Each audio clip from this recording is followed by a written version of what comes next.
Dear Christian in the whole world and dear American President, dear European Union. This is Günther Fehlinger Jan speaking. I'm calling here from Vienna to recognize the Republic of Biafra. Biafra in ex-Nigeria, Nigeria to my regret, and this is a non-working state, and they have committed genocide in 1967 to 1970 against the Christians of Biafra and the people of Biafra, and now they are all well, since the last 15 years, living in terrible conditions. They are often led for some jihadists to kill them, and there is atrocities about atrocities. And it's much better for the people of Nigeria if Biafra becomes their own state, and they can sort out then inside Nigeria the other issues, or maybe there will be other regions which are better off in this non-working state of Nigeria. So ex-Nigeria must start with Biafra, and the international community, contrary to the 1960s and 70s, must support the independence of Biafra Republic.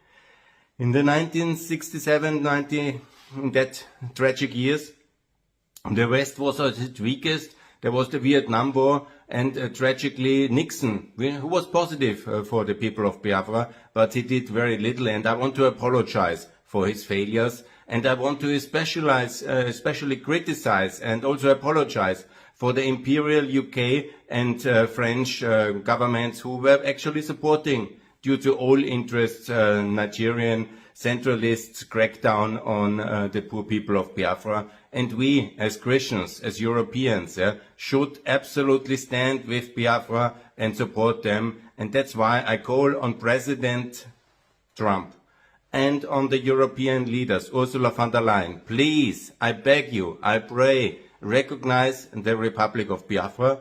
It's no need for military intervention or these things. Just do the political steps of recognition of these poor people to have their own state, to live in security, and of course then recognition goes with the ability to be recognized and also to defend yourself. It's much better than having a military intervention in Nigeria, having the Biafra Republic equipped and armed to be able to defend herself against the potential invasion from the Nigerian centralist forces of that failed state. And so here the defense comes with the recognition, and that's exactly how we should do. Biafra Republic, please, my friends, I beg you, recognize it and build a strong, viable state, part of the free world. And that's what I call the Fehlinger doctrine and also the Fehlinger economics.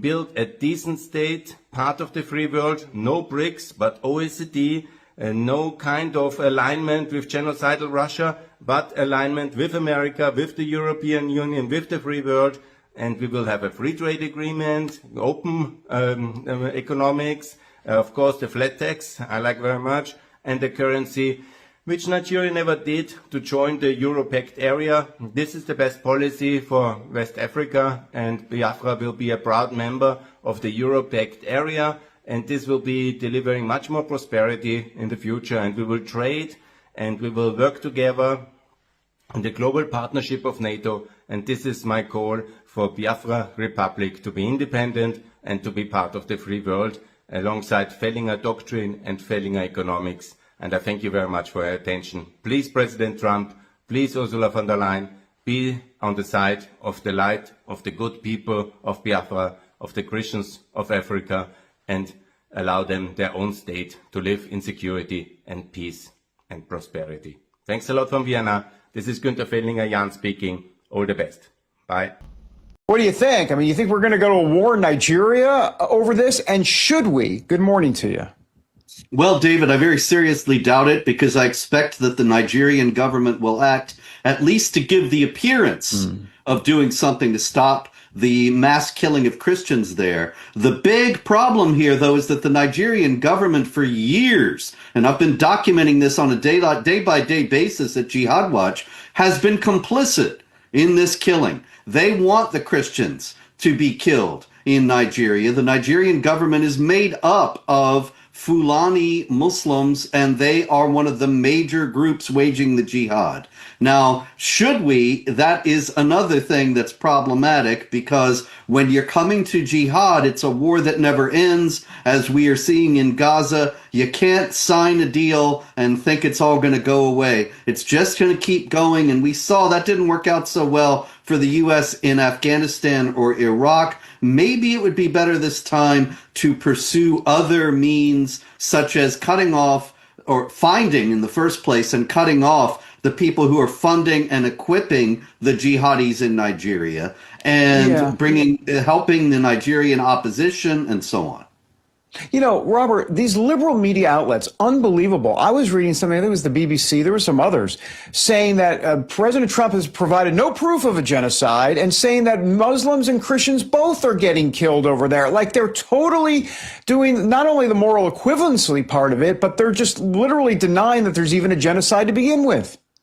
Well, you know, that makes me think that there must be some very strong leftist forces behind it, because otherwise, why would the BBC and the rest of the leftist propaganda establishment be running interference for these people? But that is speculation. The fact is that the genocide is abundantly documented. It has been for years. It's been going on with the world completely ignoring it. I have the documentation, years of documentation, at jihadwatch.org. Yeah, good. Everybody should go there, jihadwatch.org for sure. And yeah, you say years. I mean, talk about decades you've been doing this type of stuff, not just obviously with Nigeria, but in other places too. Because he said no other person. It is not possible. This persecution of the Igbo people, this orchestrated, almost global persecution of the people, stops with me. It cannot happen. It can never happen. That is why we do what we do. That is why I do what I do.